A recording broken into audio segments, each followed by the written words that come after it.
Welcome to Camp Constitution Radio with your host, Hal Shurtleff. This show is heard on WBCQ The Planet every Monday night at 7:30 p.m. and on Thursdays at 7:30 p.m. Eastern Standard Time.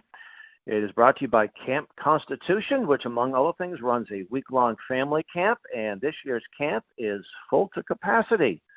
First time in our history. We're expecting over 130 people from around the country, and but we'll be doing some live streaming of the classes on our Facebook page, so you can also watch our videos on our YouTube channel. And for more information, please visit our website, campconstitution.net.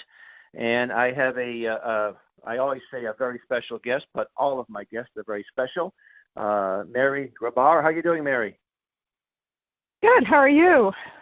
Oh, I'm doing fine. As best as could be expected in these troubling days, especially when you're living in an urban area. And I happen to be in Boston, but we're hanging in there. And so, Mary, we want to talk about your very important book, Debunking Howard Zinn. But before we do that, can you just give the millions upon millions, oh, maybe not so many millions, but give our listeners a little background, a little biographical sketch of yourself? Okay, well, right now I am a resident fellow at the Alexander Hamilton Institute for the Study of Western Civilization here in Clinton, New York. I was born in communist Yugoslavia, but my parents brought me here when I was 2 years old, and I grew up in Rochester, New York. And I earned my PhD in English in 2002, and I've been teaching at the college level as a graduate student since the early 90s, about 93 or 94. And I taught at a number of colleges in Georgia when I was still living there. The last place was Emory University, and the last year I taught was the 2012-2013 academic year, and in 2014 I moved up to Clinton, New York, where I became a resident fellow. And I got the book has had a pretty long genesis, but I did finally land with Regnery. I was very happy to do that, and it came out in August of last year. And also, I think what brought us together is I was doing some research on the late, great George Schuyler, a black conservative who wrote for American Opinion magazine, and I happen to have a portrait of him. And I found your article. I was so delighted to be able to, because and you're also working on a book about him, I understand. Yes, I'm trying to wrap that up.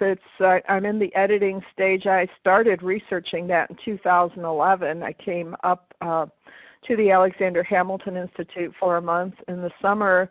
I had a research fellowship and went through his papers in Syracuse, New York. That's where he grew up.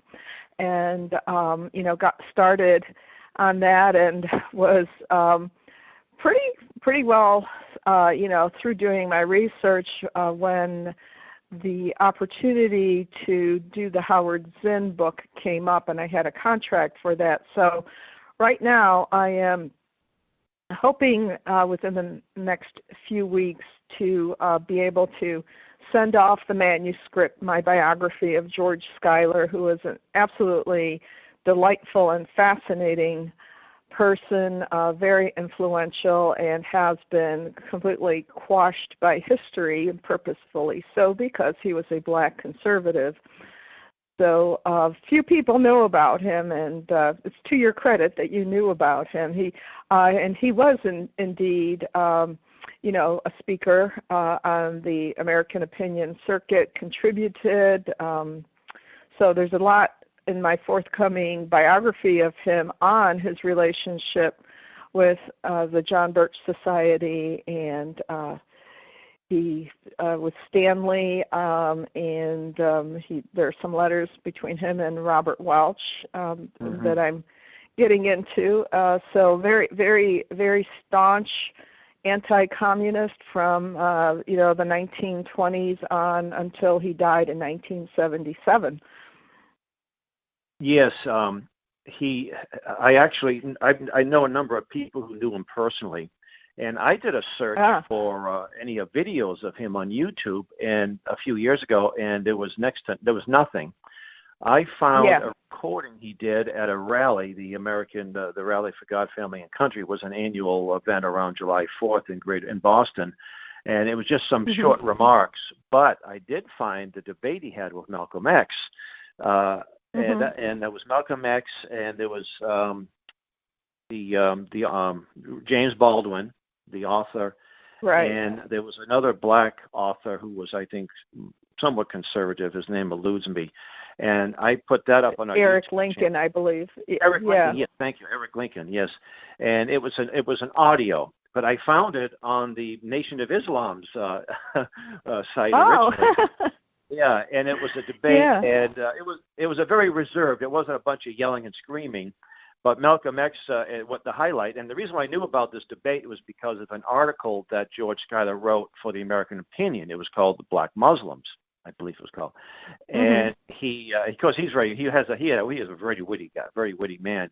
But he made reference to the debate, and he said that he mentioned a black slave owner, a black slave trader from Madagascar, and up until the early 1900s, and that there's a statue of him, and he pointed out that it was the Muslims that introduced slavery to sub-Saharan Africa.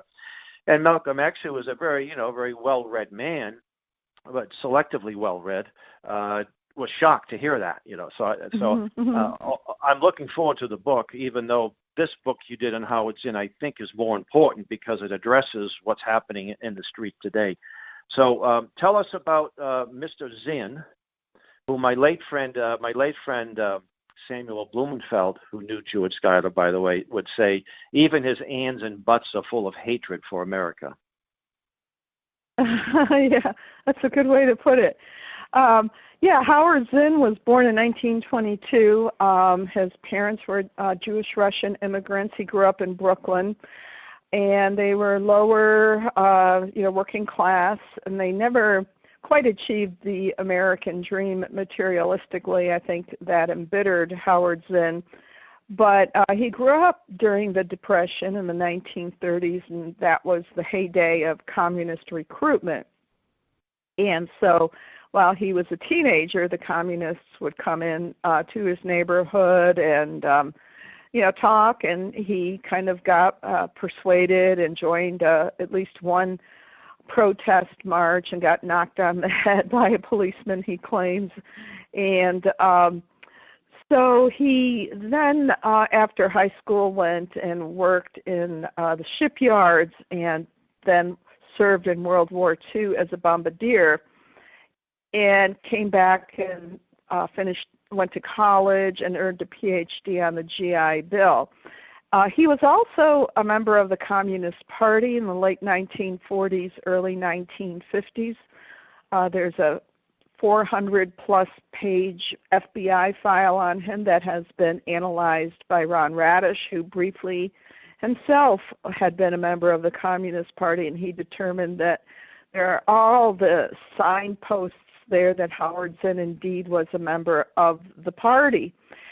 And but Howard Zinn dropped his membership around the mid-1950s, as many of the communists did. They were given orders to drop official membership, maybe tear up their cards, and infiltrate the institutions.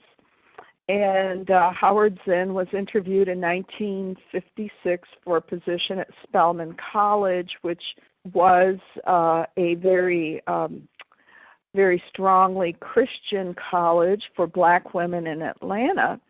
And he got his, he got the job and was hired by the first black and the first male president of that college. And while he was at Spelman until 1963, he did very real teaching. He indoctrinated students. He radicalized them. He encouraged them to defy the administration, Ostensibly, he was taking them on civil rights protests, but it had more to do with defying the administration. He told them, that they really shouldn't go to chapel and adhere to the rules like dress codes and curfews. And for that reason, and he was constantly setting them up against the administration that which tried to maintain high academic standards and order. And so he was fired for insubordination. And there was a fight then for about a year with Howard Zinn going back and forth. Even though he'd gotten a year's pay, he wanted to sue the school. But the president threatened him with an old morals charge. So Howard Zinn was a notorious womanizer, and this is brought out by one of his biographers who's very much in sympathy with him. And the morals charge had to do with being caught with a student parked late at night on a street far from where he was supposed to be taking her at her home. But Howard Zinn dropped that. He, by that time also had been offered a job at Boston University, and that's where he taught until he retired in 1988. In the late 70s, he was asked to write A People's History of the United States, and that came out in 1980. And Howard Zinn died in 2010, but he earned quite a bit of money from his book and related materials. It has really taken off. It's broken all records in terms of sales for a book of its type. It's a crossover. It's a general interest title and also is used as a textbook. And it's being used more and more in classrooms today. As a matter of fact, it's often the textbook of choice for advanced placement U.S. history after the guidelines were written to the far left by the Obama administration. So it is being used more and more. There are spin-off books. There's the Zinn Education Project. There are documentaries, movies. He's entered the popular culture. His book was promoted in Good Will Hunting. I remember that scene. It was, yes, yeah. Do you really? Yeah, a book will knock you or you know what. And Sopranos, and he really became a rock star of historians. All the Hollywood celebrities loved him. Anyone who was cool, the Occupy Wall Street protesters loved him. The Marxists love him. The Social Democrats love him. There was an Antifa guy who was killed while he was trying to blow up an ICE detention facility in Washington State about a year ago. And, in his manifesto, he said everyone should read Howard Zinn. The guy the Boston bomber, I read that he had been influenced by Howard Zinn. It is amazing that here is a man who was a communist. And, for years, most Americans, when they learned that the author, you get a communist newspaper or a communist tract, it's baloney. But here is this man who's a so-called historian, and his book is just full of misinformation, full of outright lies, or just a little bit of the truth, but the bigger picture. Tell us some of the more glaring errors in his book. Well, there are so many. Well, you begin, right? What's that? I said we only have 15 minutes, and you could probably spend 4 hours. Yeah. Where? How do I begin? Well, there's the thing about Columbus. He maintains that Columbus committed genocide. He did no such thing. He says this by leaving out critical parts of quotations. He quotes from his log, and where you have the ellipses, the 4 dots, it's supposed to indicate that you're just leaving out a non-essential phrase or maybe a sentence. Right. And so he has one where he's quoting Columbus They would make fine servants, ellipses. With 50 men, we could subjugate them all and make them do whatever we want. The end of quote. That's very deceptive because he's leaving out pages of the quotation, and one of the sentences that he's leaving out is, I know that they are people who can be made free and converted to our holy faith more by love than by force. And the they is not referring to Columbus's ideas. It's referring to the Caribs, this cannibalistic, hostile tribe that's going after, the Arawaks, as Zinn calls them, for World War II. He claims that the Allies were as bad, if not worse, than the Nazis. He uses as a source a Holocaust denier, quotes him on the number of casualties in the bombing of Dresden. He claims that the internment. Yes. He claims that the U.S. government hid the internment of the Japanese until the end of the war, which is completely false. He uses a source from September 1945 in Harper's Magazine, and I went back to the old issues of Harper's Magazine, and there was a long article describing the conditions, 1942, the first camp, and it was in no way a concentration camp, as Zinn claims it was. In no way were these hidden. There were daily newspaper accounts of, the statements that were coming from Roosevelt. I'm not a fan of his, but he wasn't Hitler. He wasn't committing genocide. And so Howard Zinn leaves all that out. The Vietnam War, he quotes Douglas Pike. I bet you he didn't mention Operation Keelhaul, did he? Oh no! I mean, he does say, well, Stalin was authoritarian, but these other communists that tried to, establish themselves, they were local communists. And Ho Chi Minh was really much more of a Democrat than Thomas Jefferson was. He read from the Declaration of Independence, and the Viet Cong were, just teaching communication skills. And he absolutely twists around the words of Douglas Pike, who was actually accusing the Viet Cong of genocide. He says genocide. Howard Zinn says they were teaching, quote, communication skills. Wow. So, I mean, it's just repeatedly. I mean, I surprised myself. I knew his book was biased, but once I started looking at his sources, I thought, how could anyone get away with this, for 40 years now? And didn't he plagiarize a friend of his, too? I'm about maybe 8 pages into the book. Thank you for sending me a copy, by the way, and I recommend all the listeners get a copy. And towards the end of the show, we'll make where you can get them. Yes, actually, I was, I had gone through the Columbus chapter and checked out a book from the library, one of the sources that he puts in a bibliography. He doesn't have footnotes, of course.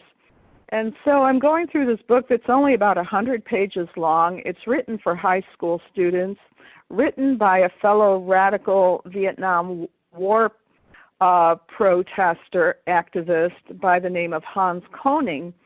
And Koning wasn't even a historian. He was a novelist. And the first 5.5 pages, are plagiarized. And I put, several of those quotations side by side. And you can see that all that Zinn did was he switched around a few words here and there, substituted a few words. That would have gotten any college freshman kicked out of school. And he did that also with, another author that I discovered. And then he had letters from other scholars who accused him of not giving them credit. So, yeah, he was a plagiarist. What's the story about if you use one source, you're a student? If you use two sources, you're a researcher. If you use more than three, you're a plagiarist. Oh. Something like that. Yeah. So here's somebody who, if the academic standards were applied equally, he would be totally discredited. He would be almost. I know back there was a number of journalists in the Boston. We had Mike Barnacle, for example, was a leftist journalist, and even the Globe had to fire him because he was out lifting things, and this happens all the time. And even in liberal newspapers, they have to basically kick them out or fire them.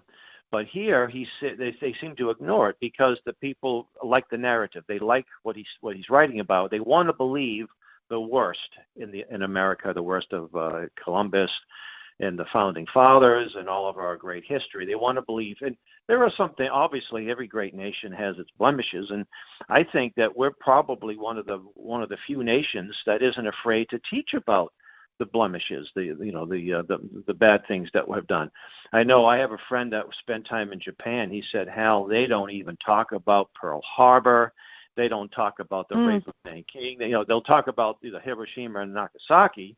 So a lot of nations just don't want to even address there. And I would say every single nation that's been around for more than the South Sudan hasn't been around that long. The new South Sudan nation, but we could look at every other nation, and with probably few exceptions, there's all kinds of things that have done. France, England, Germany. Go on and on. Sub-Saharan Africa, North Africa. Don't think there's any perfect nation. And if we were to apply the same, if the leftists, who are mostly ignorant, who know nothing about our great history, if they applied the same standards, they would have to burn every single flag and tear down every single statue that was ever made if they were going to apply the same standards to other countries that they expect to be applied to this country. Oh yeah, absolutely. There is no context that Howard Zinn applies. He has the standard of perfection against which he compares the United States, and of course you never have that. But if you look at the record of human rights and freedom and opportunity in the United States compared to the rest of the world, if it surpasses every other nation. That's why people want to come here. That's why my parents came here from a communist country, and so it's a completely false narrative. And the ironic thing is that these people who read Zinn, they become these true believers. They don't even want to consider and say, hey, well, let me look at this evidence to the contrary. And he does this, through deliberately through a rhetorical strategy where he positions himself as being more righteous than all the historians preceding him. He's very clever in an evil way in terms of, roping in these readers who generally are young and ignorant, and gullible. And so he just has this cult-like following, but it's based on lies, just like cult leaders are liars, right? They say that, that's right. Don't trust anyone else, right? Just only trust me. Yeah. I've got the truth, right? And what's fascinating, the Black Lives Matter group, one of the founders, I can't remember her name, and she said, and this is on a video, it's interesting, not like they're trying to hide things, She said, we're trained Marxists. Well, Karl Marx wasn't exactly a loving man. He was a racist, and There was a book. There's a book called Marx and Racism that was published in the late '60s, but it's lit on Amazon. And it goes for like $800, so it's not like it's going to become a household book. And he used to refer to people he didn't like as Jews with Negro blood, and I'm sure that's just the tip of the iceberg. He was a racist himself, yet here are these people who are claiming to be anti-racist, using Marx as their model, which I find very interesting. And I think we need to expose that, among other things too. Yeah, you absolutely. Go ahead.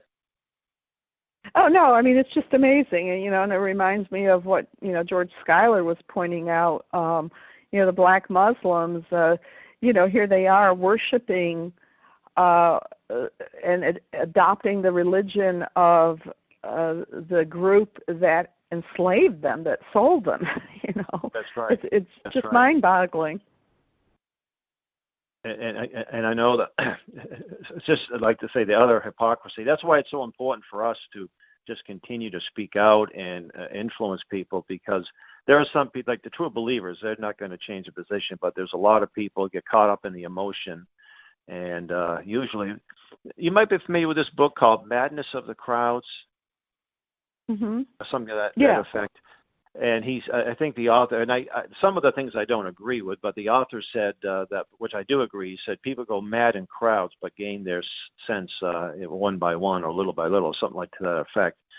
And I think that's what we see here.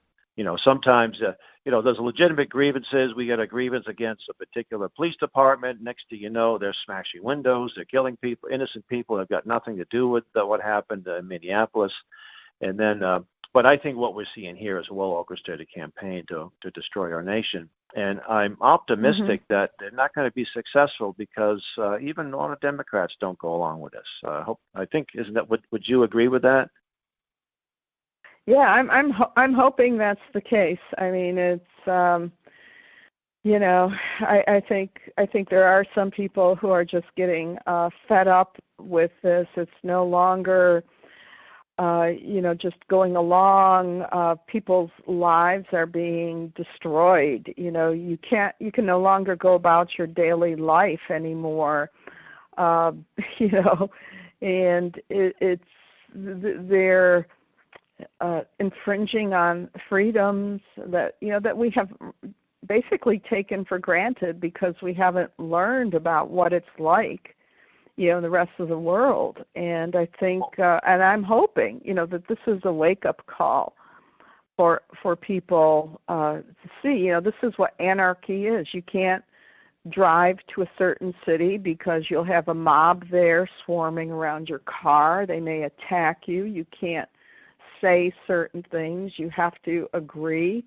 It's really scary, and I hope people do, wake up before November. Now we get about a minute, a couple of minutes left.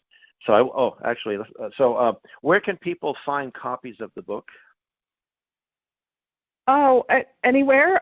You can go to Regnery, which is the publisher, Amazon, Barnes & Noble, Books A Million.